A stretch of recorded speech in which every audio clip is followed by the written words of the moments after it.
It is the fourth largest religion in the world, and its followers are found in every country of the world. Buddhism is a unique doctrine that teaches spiritual enlightenment through loving kindness, compassion, and peace. Hello, I'm Chaplain Dean with the Chicago Police Department.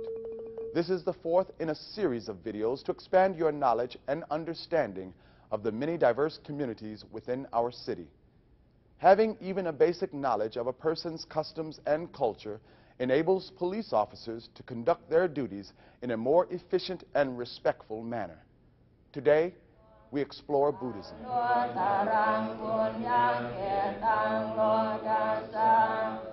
This is the image many people have of Buddhists.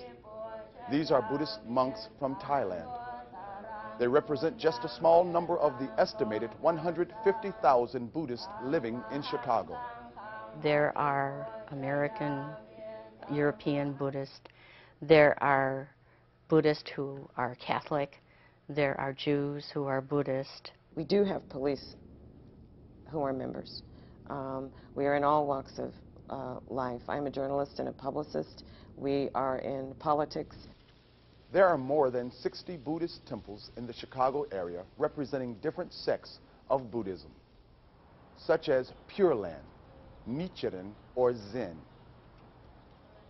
Siddhartha Gautama was a real person and is the founder of Buddhism. He lived in India in the 5th century BC. He is revered as guide, not a god. He's human, just the same as anyone else. So not a god, a teacher, a fountainhead, someone we look to. But it's the teaching more important than the person. The word Buddha means awakened one. Siddhartha Gautama was deemed a Buddha when he found the path to supreme enlightenment.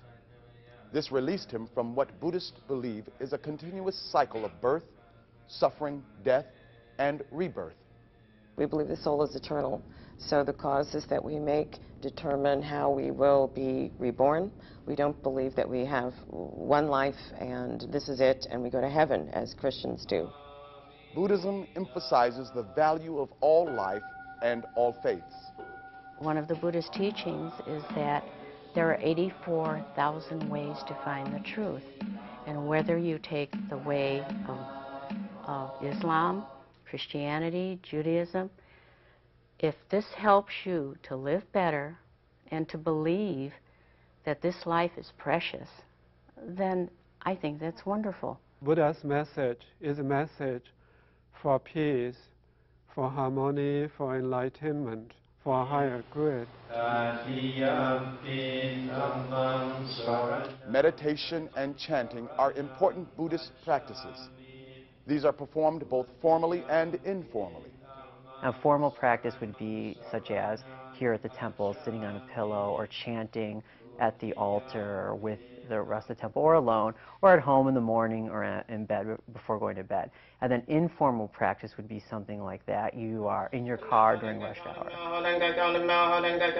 I like to tell people, you know, I'm a Buddhist and this is what I'm going to do right now, so that you don't think that I am ill or I'm speaking some strange language. I'm doing this deliberately, and this is why I'm doing it. And I'll just chant out loud. Buddhist temples hold public services throughout the week. There is no mandatory day of worship, but Sundays are busy at Buddhist temples in Chicago. When entering a Buddhist temple, it is respectful to remove your shoes. Buddhist monks and nuns are greeted with folded hands and a nod.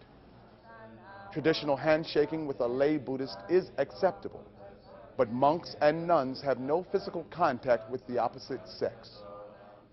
Monks and many lay Buddhists are vegetarians. Monks eat only an early morning and late morning meal. They eat no food after 12 noon. Though they live rather cloistered lives, there is nothing that prevents monks from interacting with police. But keep in mind, due to persecution in other countries, new immigrants may be intimidated by police, though that is changing.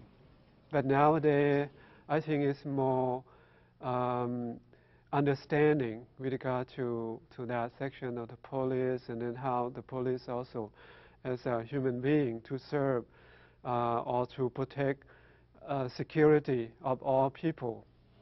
Statues of various Buddhas are not considered sacred, but police officers are asked to treat them respectfully, whether within a temple or a business or private home. Altars are a special place for meditation and for inward practice, meditation.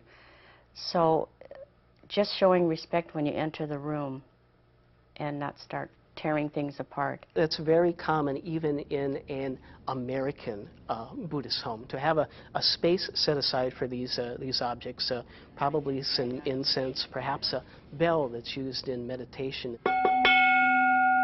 You can take off your shoes. Many times, because of the situation, many Americans of different ethnic backgrounds don't ask you to take your shoes off when you enter their house. But if you can keep your eyes open and be aware that if you see shoes outside, then you can remove your shoes. Some altars are called butsuddans and may contain a scroll called a gahonsan. Some Buddhists may also carry a prayer book called a gongyo book and meditation beads. Some people carry around the meditation beads. You might see them, they're little wooden beads. Sometimes they have them on their wrists, sometimes they wear them around their neck. The gongyo book and the beads can be handled. Anything that is a part of someone's faith should be treated with respect. Buddhist customs and courtesies vary depending on ethnic backgrounds. The thing to key in on is really the ethnic or national background of the person. Thai people, Southeast Asian Buddhists will have a different set of courtesies than East Asian. For me, an American, just approach me the same as you would any other Irish American. When in doubt, simply ask.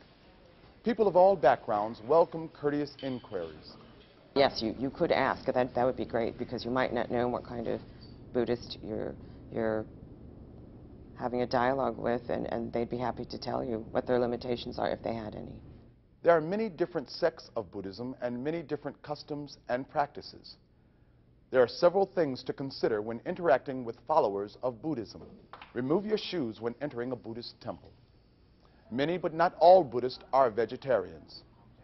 Buddhist monks and nuns are greeted with folded hands and a nod. Monks and nuns do not touch people of the opposite sex. In non-emergencies, police may be asked to remove their shoes before entering some Buddhist homes. Statues of the Buddha are not sacred, but should be treated respectfully. Personal scrolls called gahonsans should not be touched by police unless absolutely necessary. Police may handle articles such as prayer books and meditation beads. All of the people we encounter on a daily basis expect to be treated with dignity and respect. Those who practice Buddhism are no exception. It is our hope that this video will serve to enlighten and foster a new awareness and understanding. Thanks for watching, and as always, stay safe.